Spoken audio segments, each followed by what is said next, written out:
Welcome to From the Heart, a podcast where we are talking truths, taboos, and triumphs. Please be advised that this podcast may contain triggers. If you find yourself triggered by any of our topics, please reach out and seek help. Hi, everyone, and thank you for joining us for another episode of From the Heart.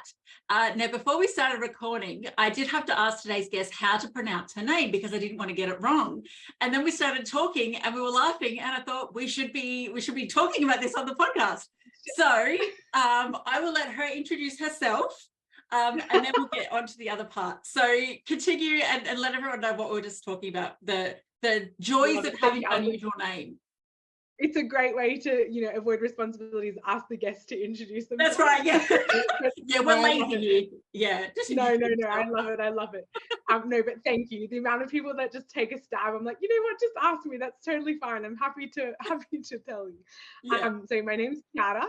But obviously with the Australian pronunciation, I get Chiara, which is fine.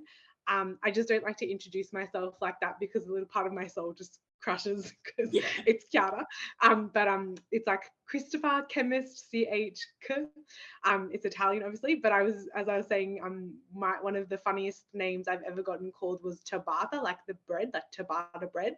And I was in my first job out of uni, and my friend happened to be manning the reception, and we had this Irish client, and he said, "Hello, I was just hoping to speak with ciabatta," and she was like, "Bah!" And she burst out laughing, and she called me. She's like, "Someone's looking for bread." Ciabatta bread. I was like, oh.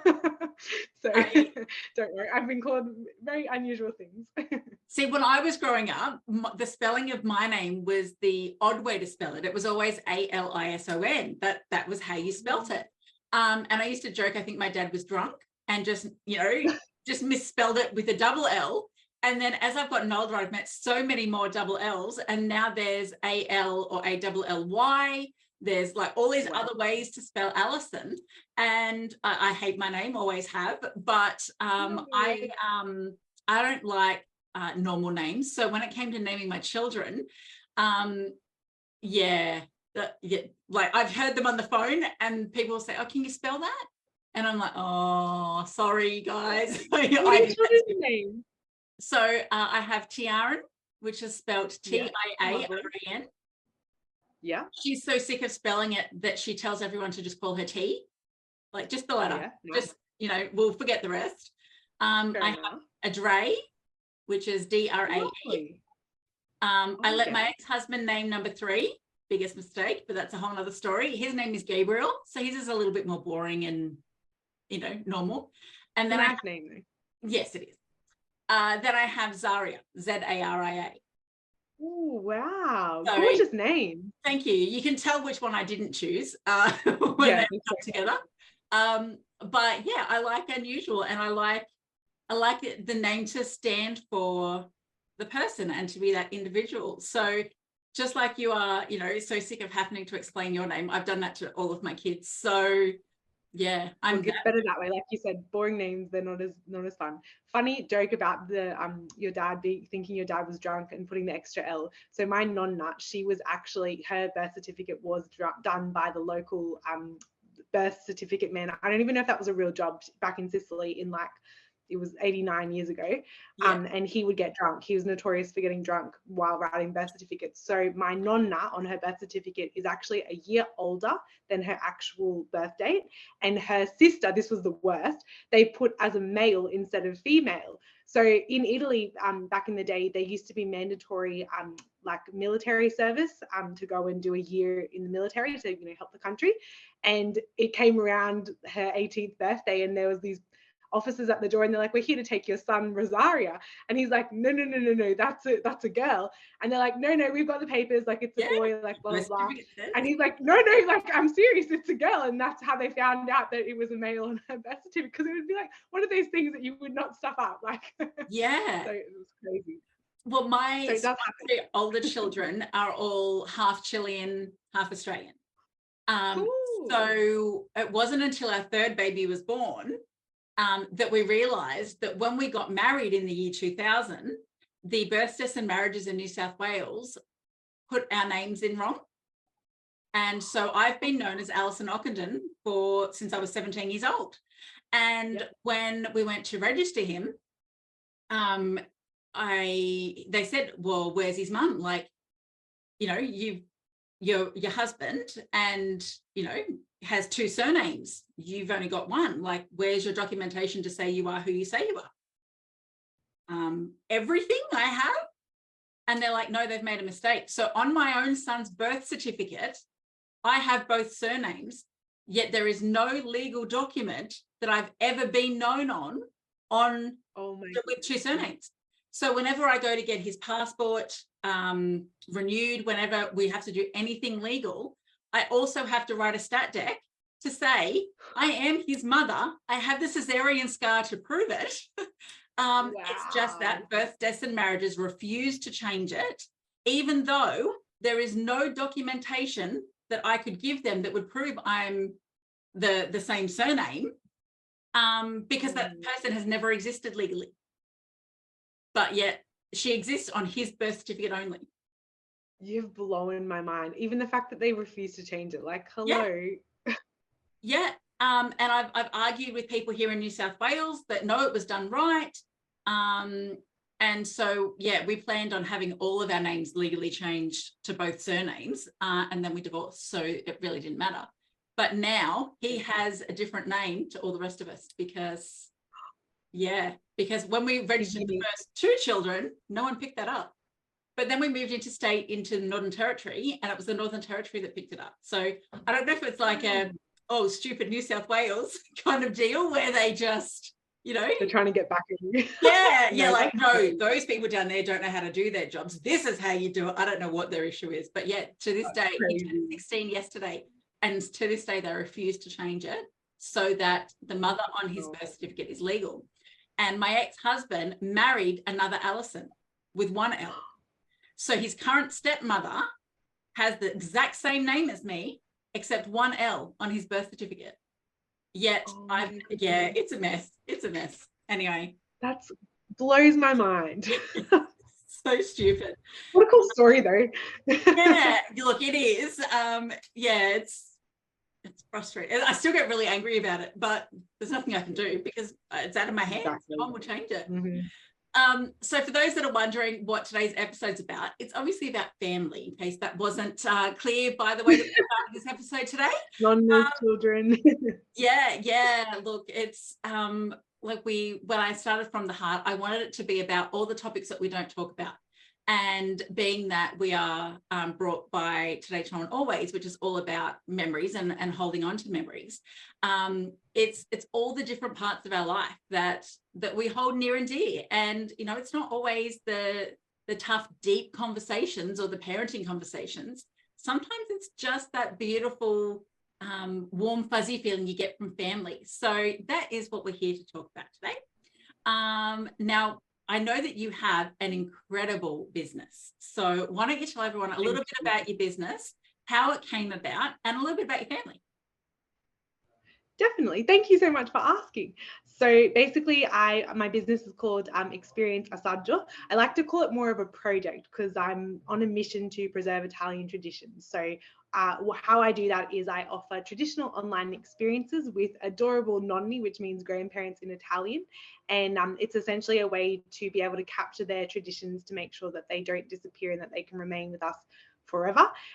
To go into a little bit about why I've started this is because I've noticed from growing up in an Italian family and also from living in Italy for a little while, I really noticed that there was this age group, and I like to call them like the culture creators. They're like the people that do things repeatedly, they continued these traditions, and they really do create our culture, because if it wasn't for them, all of the things that we love about Italian culture, like the whole world loves about Italian culture, I don't think we realize the impact that they will leave when they're no longer with us in this earth in a million years. So I was basically, that lit a fire in me, and I was like, I've got to do something, because I just think we don't, because the nature of life right now is so busy, like it's hard to, you know, find time and book time in. And I always say that, I say Assaggio is an experience. I say book it in your calendar, make a date with yourself, have some me time, or, you know, book it in with the family, bring your friends over, have a fun little date night. Do something that actually is intentional, so then that way we learn to connect again with the recipes and to connect with these grandparents that share their stories as you go along. We've also got like some gardening, we've got card games as well, like little pastimes. Essentially, that's kind of how it all came about. Because I just see these beautiful, beautiful people who are, it's really funny. So many people that are younger keep coming up to me and going, oh, can I be involved? I'm a nonno and I'm a nonno. I'm like, yep, that's great. But like, you're 60 years old. Like, I'll come and see you in like 20 years when I've finished doing all of the other nonni, because there's so many of them. And like, they've gone through the most incredible experiences, Alison. Like, it blows my mind. So like, most of them have lived through World War II. They have all these incredible memories. They suffered extreme poverty after the war, and their recipes, I always just have such an appreciation for them, because they're so simple sometimes but so amazing. And you just think about the circumstances that they were under when they had to come up with these recipes or make something to feed a family of 6 children. My nonna's from a family of 6 children. And yeah, I think it's just like, it's absolutely unreal. And one of the nonnos on our website, Nonno Sebastiano, he talks about where he was from in Italy. You know, they weren't only going through poverty, they were also experienced 6 months of the year in snow, like covered in snow. So they would have to plant and collect as many crops and produce as they can, and kind of forecast for the next 6 months to make sure that they had everything. And then that's when you get kind of like all of your preserved vegetables. Like, so we do capsicums and eggplant and all that kind of stuff. So yeah, it's really, really cool. Like, it's an amazing history. And basically this is a way to shine a light on them and remind our society that these people have so many incredible things to share with us. And we've just got to make sure we document them and really like soak in as much as we can from their experience.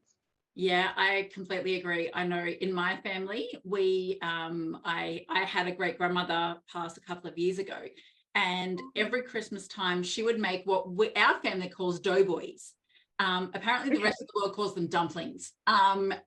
Stew, right? So every year that, you know, Christmas Day, she'd be in there cooking. And one of my uncles, my uncle Steve, hated them. Now, he's been married to my aunt now for, look, I was their flower girl, so like 35 years maybe. And every Christmas he would say, oh, I can't wait for the doughboys, Grandma. You know, when are you going to get them out? You know, and then so she'd go and deliberately put one on his plate. And the second that she turned away, he would put them on someone else's plate. And then say, oh, that was so good, Grandma. You've outdone yourself this year. And she'd, you know, get a little, you know, proud. To the day she passed, we don't think she actually realised he hated them, and that we were all eating every single one that she would put on his plate. And it's those beautiful stories that now, even though she's gone, we talk about every year. You know, at least we don't have to, you know, all eat yours. And it really does become a tradition. And I've got 2 grandchildren that are almost 2 and almost 4. And, you know, they met her, but they're not going to remember her.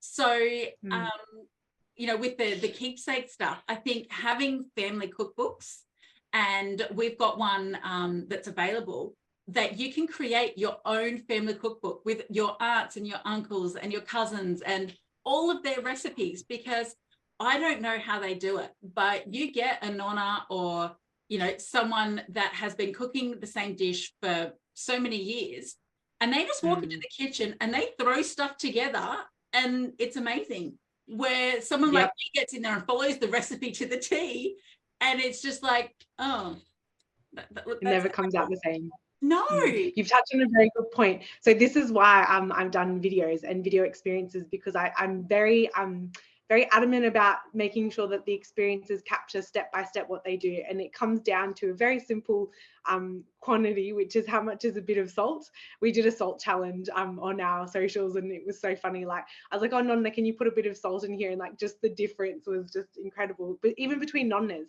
So I think like that's the thing, is like you capture exactly their, you know, their mannerisms, like how they're actually like putting the salt in and how much salt they're putting in, how much olive oil, and you can kind of register that. Because it's the same, like I've heard so many people since I started say to me, oh, I'm so glad you're doing this, because I remember my nonna, who's unfortunately not alive anymore, and she made these biscuits and I follow the recipe and it just never comes out like she makes them. So it's really good to be able to have that video, so then that way you can go, okay, like that's what she means about this much of that and a pinch of salt and this much olive oil. Yeah, 100%. Sorry, that was a kid interruption moment. Yeah, look, I know that one of my aunts has the doughboy recipe, and it clicked with me. God forbid anything happened to her. No one else in our family knows how she did it. And like you said, you could get 10 nonnas all lined up and they will each make it slightly different. But when it comes to your family recipe, you want your family's recipe. You don't, you know, that's what you grew up with. And it brings back those memories. So yeah, I know what you mean. And I think having the video versions are incredible, because not only are you capturing the family of it and the atmosphere of it, but for family members of your guests, you know, they can go back for generations to come and say, this is how, you know, your great, you know, nonna used to make it. And, you know, it really does become that generational pass down thing in a way that is just that step up from the recipe on a piece of paper, because, you know, it's learning about them and exactly like you said, how they grew up and, you know, what kind of foods they used to eat. And yeah, I'm and then memories that are attached to that specific recipe. So I love it when it comes out. Where there's this one video we did, we made sausages with my he's my uncle, but on the site he's nonno Franco, and he's famous for these sausages. He even taught one of the local butchers how to make Italian sausages many years ago when he came out, and he was going through it, and we're just standing there, and we're waiting for my his wife to come back with something else, and he just comes out with, I remember when I first started making these. And I was like, oh my gosh, I was like, this is gold. Like, and it's so nice because you capture all of that, and you get to, like you said, you get to like relive that experience, and it's something that you're going to keep passing down for generations to come. And they have two great grandchildren at the moment. And like, I think it's so exciting to think that when they're older, like they'll be able to watch that and you know, learn from, hopefully they'll still be here. I'm sure they still will be. They're still quite fit. And you know, be able to continue that for their children and their children. So yeah, it's a cool thing. Yeah, it's so different. I know, you know, like when you think back to our grandparents, you know, or great grandparents, there used to be a family book, you know, where all of the important stuff, all the births, the deaths, the marriages, you know, all of the events were kept. And as time's gone on and we've gotten more technology based, put your teeth in, Alison, you know, that kind of stuff's kind of gone now. We don't tend to hear about family books or family Bibles or whatever your family calls them anymore.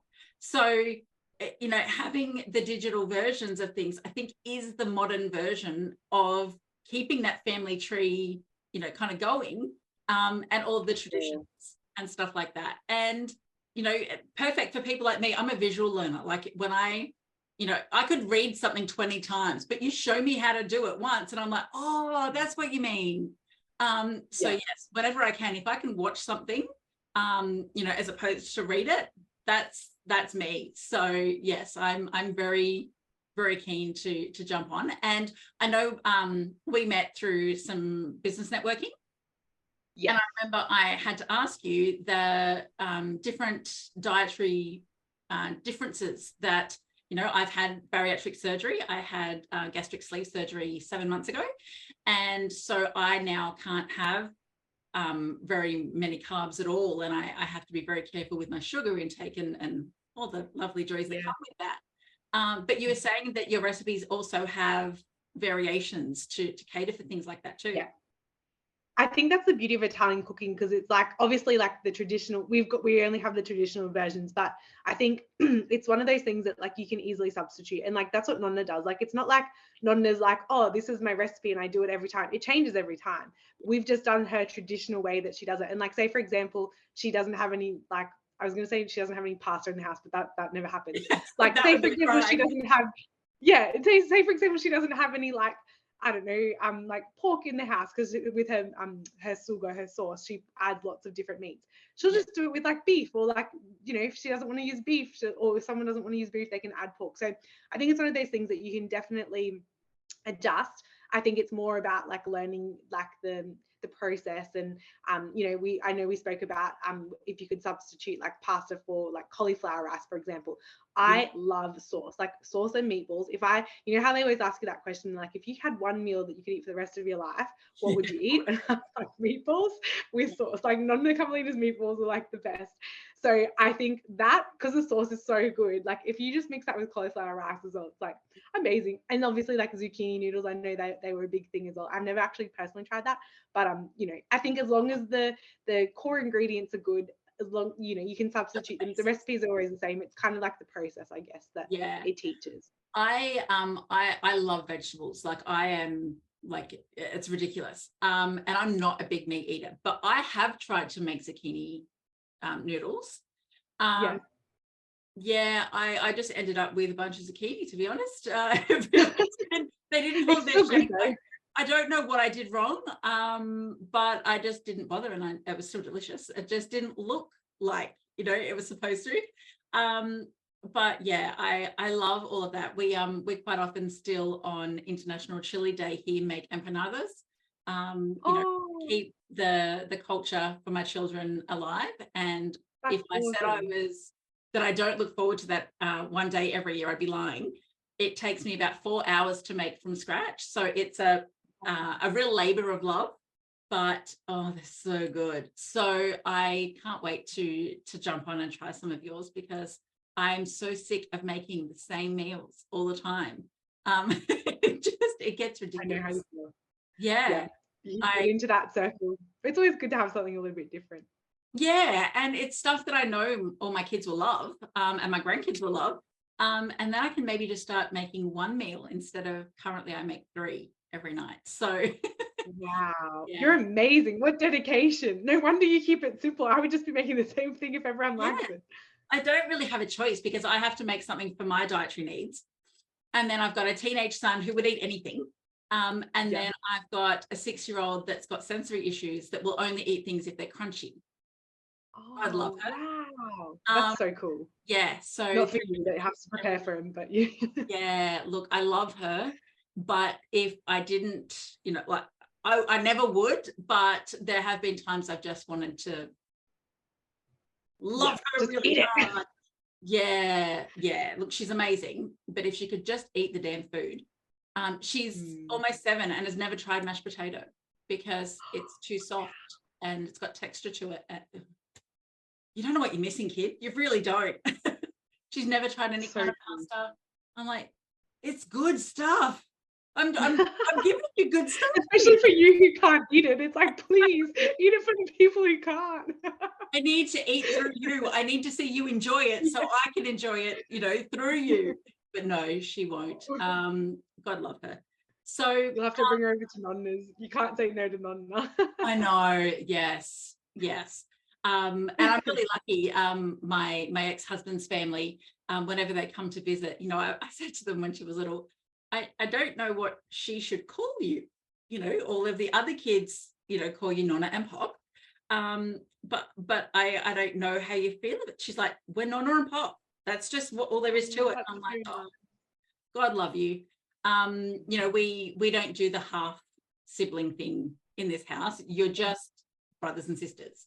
And so I was really touched, you know, that they would just, you know, allow her to, you know, kind of plod along on the family line and accept her. I feel like that's what they do though. Like, sorry to interrupt. I just feel like that's one of my favorite things about my grandparents and like all of my great aunts and uncles. Like, I think it's so beautiful because they just give love so unconditionally, and like all you need to do is show up and show your face, and they're just like so happy. Like, that's all they want from you. They don't have any expectations, no like ulterior motives, like no agenda. Like, they're just like, oh my gosh, like you're here, like hello, it's so nice to see you, and like you just feel so unconditionally loved. And I think that's the magic of them.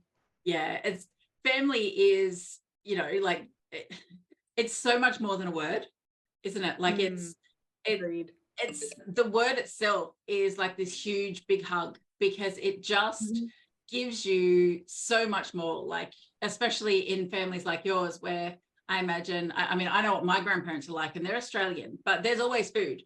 And you always look too skinny. It doesn't matter what you weigh. You always look too skinny. You always need something to eat. And they're from the bottom of their hearts, just carers.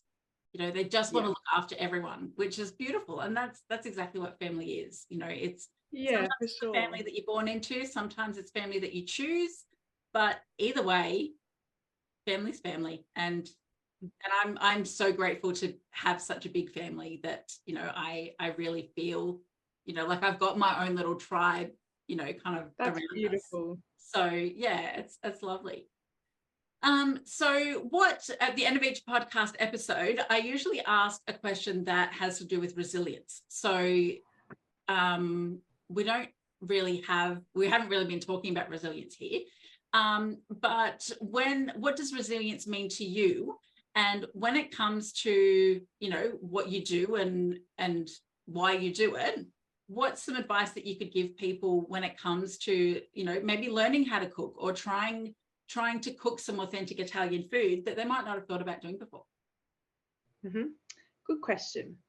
I would say, for me, resilience is having faith and trust. We're Catholic, being Italian as well, Roman Catholic. And I think for me, the thing that's gotten me through my whole life is and made me resilient is my faith. And I never really knew what that meant growing up, because it was kind of something that was like, I would say forced. I feel like it's a bit of a strong word, but it's probably the right word, because you just kind of do what your parents tell you to do, and you don't really question it. But when I went and lived in Italy and I found myself by myself, I found that was the one thing that I cling to, and that was the one thing that was always there and constant. And I think it's one of those things that helps you fill up your cup, and it can mean a lot of different things to a lot of different people. And I think it's one of those things that you have to figure out for yourself. In my experience, that's what I've learned.